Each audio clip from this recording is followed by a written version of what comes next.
Okay, so mobile internet.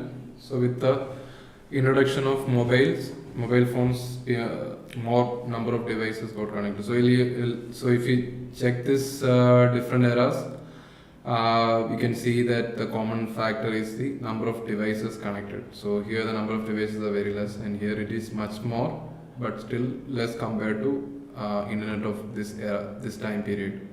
So in this time period, more systems are connected, more people are using internet, more businesses are established during internet, using internet. So this all exploded. Because of this, more people started using internet. So as a result of all this, more systems are connected to internet. So here then again in mobile internet, it has exceeded so much higher because more devices are connected to internet because of the affordability of these mobile phones. So then beyond 2012, so that time period beyond 2012 is the time period when automation became more popular, more accessible.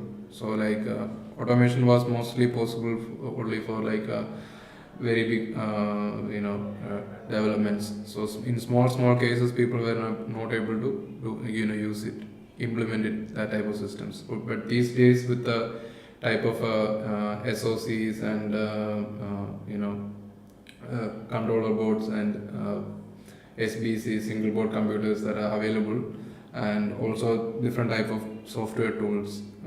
So for example, you can use any kind of vision based. If you take vision based, you can take deep learning, and the kind of development they have reached in deep learning these days, and how people easily can make their own applications using public open source tools and frameworks. So because of, and another example is ROS, robotic operating system. So many companies are doing research on ROS right now. They are making things using. So it is an open source. Like you can say it has ROS means robotic operating system. So it can say it is an operating system, but it is not exactly conventional operating system. It has multiple processors like conventional. In a normal operating system, there will be multiple process going on at the same time. Like a browser could be running, or you could be writing something in Notepad, or you could be programming using Python ideally. Same as that ROS. If we take ROS, multiple things are happening, but it may not be on the same system. It will be different systems. So if you take for robots, so there are some actuators. You need to use some actuators like stepper motors or DC motors. If you use DC motor, then you need to control the DC motor. That can be a process. So like PID control of DC motor, that is a speed control of DC motor. That could be a process. And then communication, then localizing the robot, that could be another process. So all these processes to interconnect and communicate with each other to make it the automation more efficient. So these days anyone can you don't need to be with a big team to develop any type of robot, simple automated robotic systems. You can do it yourself. You can learn ROS or ROS2 yourself, and using internet you can learn it yourself, or you can use some kind of you can use learning platforms like Pantech eLearning to learn it, and you can implement it yourself. So that means whole automation, technologies, different technologies involved with the automation has improved so much. So it became more popular and more easier for people to implement things like that. So because of that, more devices are connected to. Because of this reason, more devices are connected to internet. Beyond this 2012 era, more devices are connected, because automated means devices can, or by themselves they can be able to access internet, and whatever need to be done they can do it by themselves. So that is the reason why Internet of Things came to existence. Then anytime, anywhere, any person, any business, any device, any network. So that is the why internet. What is the use of advantage of using internet? Then these are like some of the features of internet. No one owns it. It has no formal management as it originally developed by Department of Defense. This lack of centralization made it less vulnerable to wartime and or terrorist attacks. So that means it is not a centralized system. Whenever we make something decentralized, it becomes much more secure, because attacking one section of anything, it is not going to affect the whole thing. It will be a small glitch, and then you can rectify that and you can move on. But if it is a centralized system, you just need to attack a one place, one point, and the whole thing will go down. So the internet is not like that. It is spread around the planet, so it is not centralized. So lack of centralization made it less vulnerable to wartime and terrorist attacks. To access in the internet, an existing network need to. So internet, if you take it, is a collection of small networks, and these networks are connected to a switch, and then that switch is connected to another switch.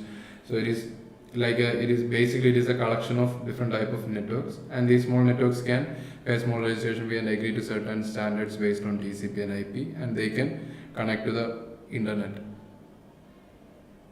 So then Kevin, the person who first coined the term Internet of Things, is a person called named Kevin Ashton. So what is Internet of Things? So now we have to go into what is Internet of Thing itself. Up to now we've been talking about Internet and why Internet of Things. So what is Internet of Things? So like at the beginning, when we talked about the vehicle example, the Tesla cars and all those examples we know, we said that because of automation, the thing should be able to access the internet itself and do the work on its own.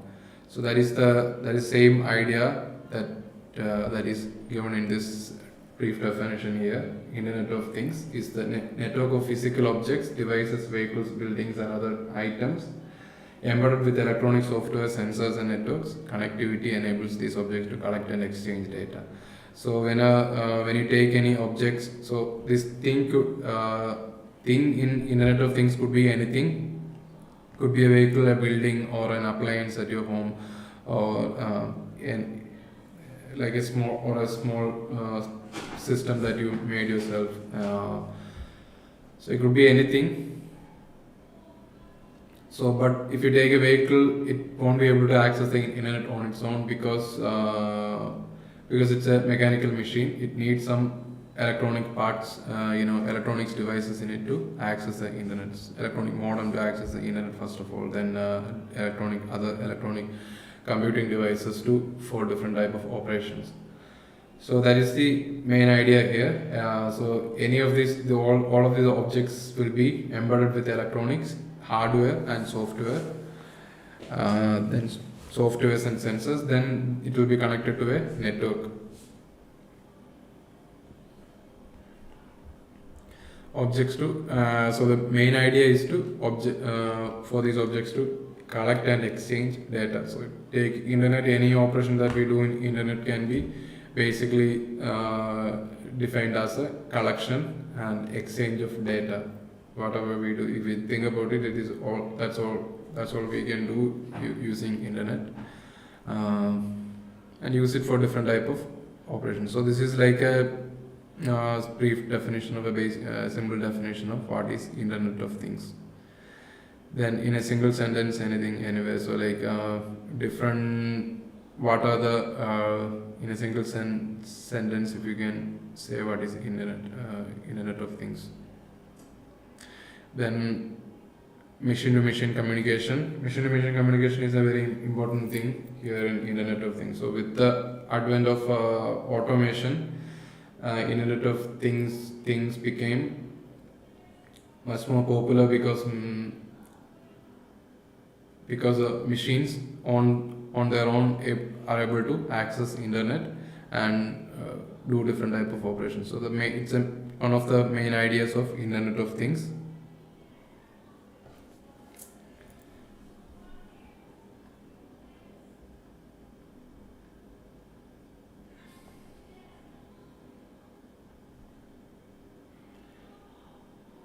So I think we have to we didn't cover the whole thing here. So 2000s, 2007s.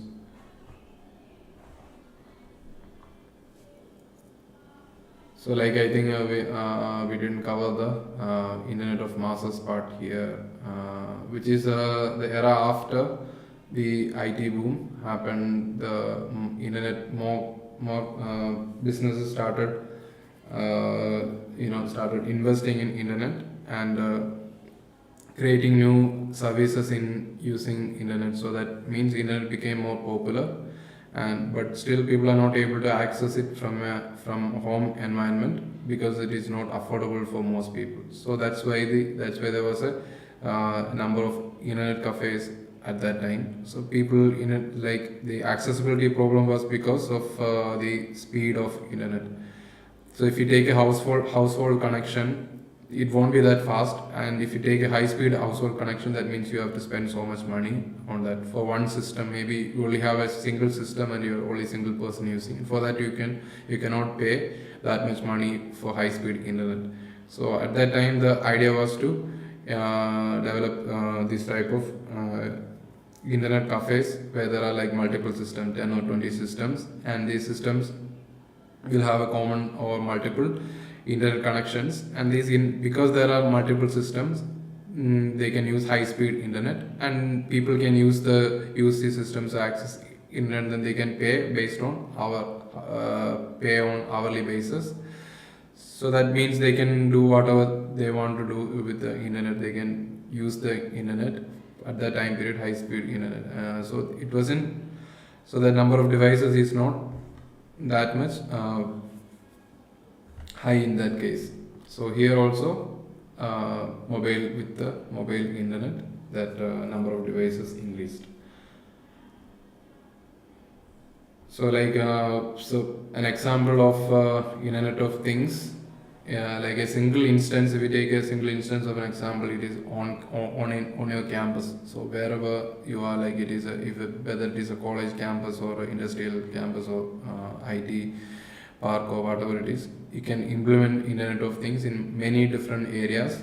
In that single scenario, in that single example, you can implement it in different places. So if it is a school campus, Internet of Things in school, you can see all these different examples here. Personalized learning, adaptive textbooks, video records for lecture capture, and wearable for athletics and attendance tracking. So students' attendance can be tracked continuously, in supplies and inventory tracking by sensor with auto recorders. Then market spaces, 3D printers and lasers, augmented and virtual reality based training, and then robot cleaning, robotic STEM and remote presence, surveillance and security, then sensor track buses and verify student passengers, sensor parking lot and driveways. So all these things can be. So these are like there are like unlimited amount of things that you can do. It is things you can do in a campus. You can always have a new idea when it comes to Internet of Things. You can implement it for so many different purpose, reasons. Then connected devices. So this is one of the thing that we stressed during when we discussed the different eras of Internet of Things, connected devices. So here you can see that this is a chart-based representation of world population versus connected devices and its ratio at a particular time period. So in 2003, the world population was 6.3 and the number of connected devices to internet was 500 million. So the ratio you can see here, per person, this many devices are connected to internet per person, 0.0. It's not even one device. So the number was low in 2003. Then in 2010, within just 7 years, that number you can see it increased to from half billion to 12.5 billion devices connected, and per each person there is almost 2 devices connected to internet. So you can see the ratio here, 12.5 divided by 6.2, 6.8, that is 1.84. For each person, almost 2 devices are connected to internet. So even from the 2010 itself, you can see that it is not practical. Like if we take in a practical sense, if one person is using one device, or two people are, even if two people are using person is using two devices, two connected devices, this whole math won't work, because most people are not able to use still in 2010 or even today, so many people are not able to access internet. So same as that, in 2010 it was much more, the number was much more people who are able to use internet. So even if all the people are able to use the internet, still every person has to use two devices to fulfill this here. So, and then if you just move 5 years, again almost 3.5 devices per person. 3.5 devices per person is connected to the internet. And then again, if you go 5 years in 2020, 6.5 devices are connected per person. 6.5 devices are connected per person. 7.6 billion world population, and connected devices 50 billion. So you can see it is not possible for humans to control all these devices, use all these devices. So this number of increase in number of devices is the reason why there is Internet of Things, because all the devices are not connected to be used by humans. It is most of the devices are automated these days. If you take then hype cycle for different type of technologies. Then a layered representation of Internet of Things. So here, a single system of Internet of Things is divided into different layers. So then you can see here, the first layer is people and process. So whatever we make, whatever research we are doing or development we are making, it is always, the end beneficiary is always human being. Always human beings, always the people. So the people are the end beneficiaries of whatever development we are making here. So with some exceptions like environmental cases. Even with the environmental cases, the ultimate goal is to keep humans safe. So it's also so whatever research that is going on, whatever technology development that is happening, it's always and whatever technologies that we make, the end beneficiary, the end user will be a human too, directly or indirectly. So that's why it says people and process. So maybe a person is directly using that service, that benefit from that system, or maybe it's a process, and the process in turn making something happen. So it could be transformational decision making based on thing and app and data. Then applications, custom apps built using thing data. So different type of custom applications, software applications built based on software and hardware applications built based on Internet of Things. Then data analysis. So when it comes to data analysis, we can talk about machine learning, deep learning, data science, AI. All these comes under data analysis. So data analysis is a very important place and very important part in Internet of Things, because Internet of Things involves automation. So automation, so a main part of automation is done using this type of AI systems. So so these type of learning systems have so much relevance in this area, because any system, for example, you have if you take the human experience, by using our eyes we can see every day something going on. We are in the same environment and every day, and there is so much happening. We are in the same limited place, and there is so much happening. So we day by day we'll learn new things. If there is so much happening in that same place, even if it is a small confined area, still day by day you learn new and new things, because we have vision.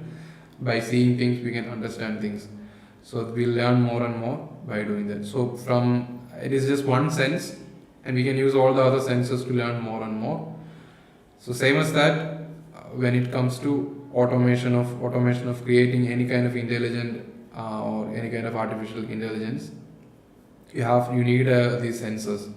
So sensors means any kind of input data. So the input data can be statistical, or it can be images, or it can be audio. So in any of these cases, the machine should be able to make some sense of this data. So that is a basic idea of any kind of learning systems. So that is, it is searching for a pattern in all this data, and once it finds the pattern, it will see if the pattern is general or it is only specific for this local area. So if it is only specific for this local thing, then it is not that useful. You need a more general. So it will try to make it more general and general, the pattern. So whether if you take a case of a deep learning system, it uses images to train itself to recognize an object recognition. So the object could be anything like it could be an aeroplane. So aeroplanes can be of different sizes, and even though in general the shape is almost the same, with like they have wings and tails, and so almost the same, but it's not the same with the in exactly not same. If you take a jet, fighter jet, it will be so much different from a commercial plane. And if you take a small small aircraft, if it will be aircraft not jet powered, just normal aircraft like IC engine based aircraft, it will be much more smaller, and it will look different than a commercial aeroplane. So but the system should be able to recognize all these different planes. So it has to, if it is provided with all these different images, then it should be able to find a pattern. What is a common pattern in all these things? So like it can see the shape, it can see the shape of the thing, and you can use that edges to recognize the object. So that is the base. So that means we are making the machine able to learn new things and improve it day by day. So that is the idea of data analysis. So in data analysis, that can be otherwise used in so many other cases. Like you can use it in different analysis, like sensor analysis cases. You can use machine learning. For example, you can collect if you want to check a river system. In a river system, if you want to see if there is any, what is the future, what are the future effects that can happen to people, and what are the future things that can happen to living things involved in this river system. So we can use different type of sensors. You don't need to collect the samples on a periodic basis. That will be much more harder. So if you have a number of sensors, and you can connect add these sensors to different parts of the river, and you can then collect the data from these sensors using some kind of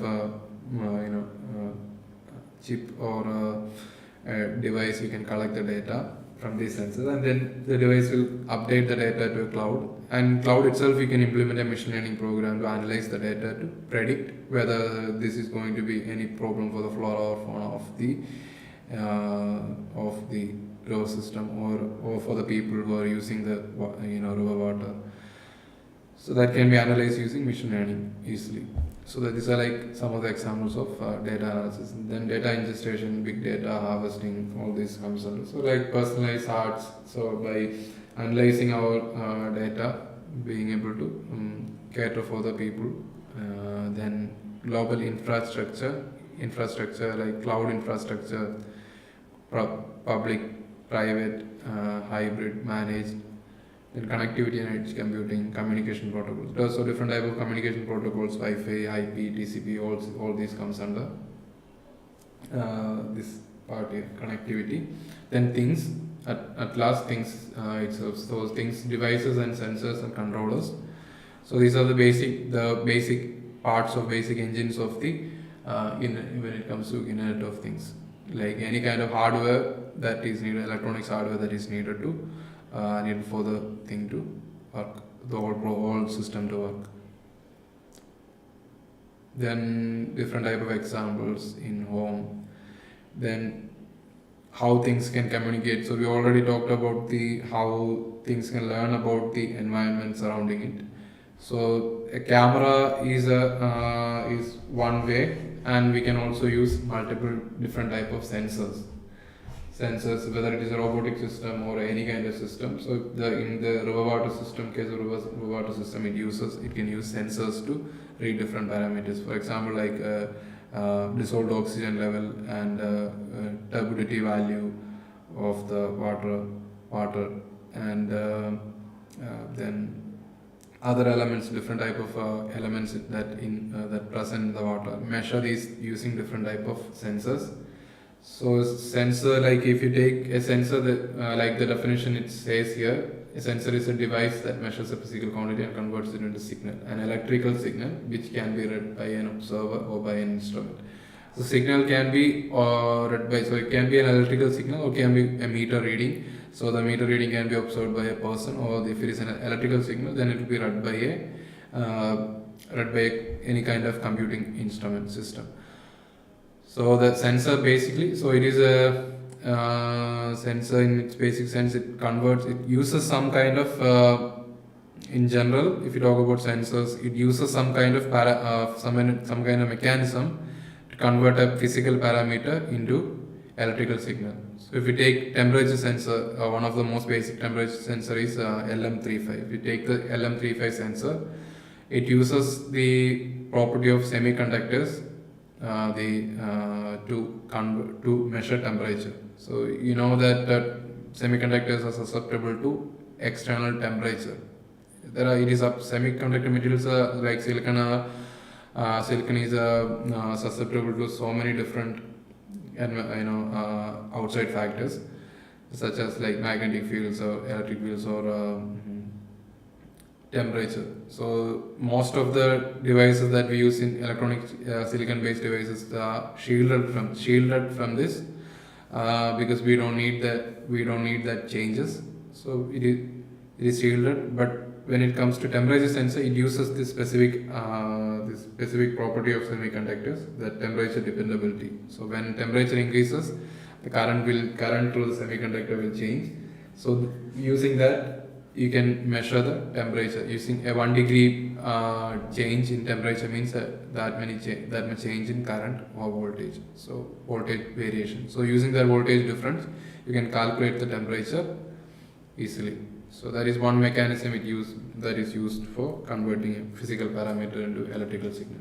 So if you study about all the different sensors, you can study some kind of simple mechanism like this are used for converting the actual physical parameter to a electrical signal. Then different type of sensors, water level sensors. So this sensor here uses a mechanism of a rotor. So it is not a level sensor. It is actually used for flow measurement. How much, not just water, how much liquid is flowing through a particular valve. Then LDR sensor, light dependent resistor. Then analog current sound sensor. Then current sensors, different kind of current sensors. So these are all different type of. This is a digital sensor, and these three for analog sensors. So depending on output, you can say there are two types of sensors: analog and digital sensors. And then these sensors alone cannot work. You need some kind of computing device to read and store and transfer the data. So here these are two examples So this is Arduino board, Arduino Uno, and this is a Raspberry Pi board, Raspberry Pi 3 board, You can use this for small prototypings, for educational purposes and development purposes. You can use this type of boards, and you can easily adapt whatever you develop using these Arduino boards or Raspberry Pis. You can easily adapt to any other high grade hardware. Cloud computing, big data, we discussed all these different things, and different type of applications of IoT, safety and security. So in a driver's case, the safety and security, this is like face recognition. When it comes to security, you can add face recognition and sleep, recognition, sleep detection and alert system, blind spot assistance, and IoT enabled car driving, like stop sign, like sign detection. All those things can be done using Internet of Things. Then connected cars, connecting all the different cars for different type of purposes: adaptive cruise control, emergency braking, and pedestrian traffic sign recognition, lane departure, cross traffic alert. Like you can have like endless, like whatever scenario you take, whatever example you take, you have like an endless number of options you have. And traffic management system, by using cameras you can and deep learning programs, you can recognize how many cars are in a particular lane, and then you can, using that statistics, you can regulate the green light time here by using different type of algorithms. You can regulate it. Then automatic parking system, home. So many different examples are there in home system.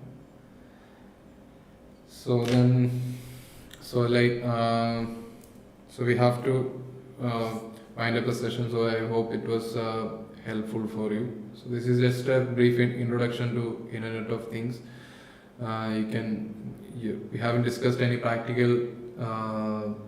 actual practical examples here. You can, if you want to learn about that, you can further use any kind of learning platforms. You can use our learning platform, Pantech eLearning, for learning about all these different things further. So thank you for listening.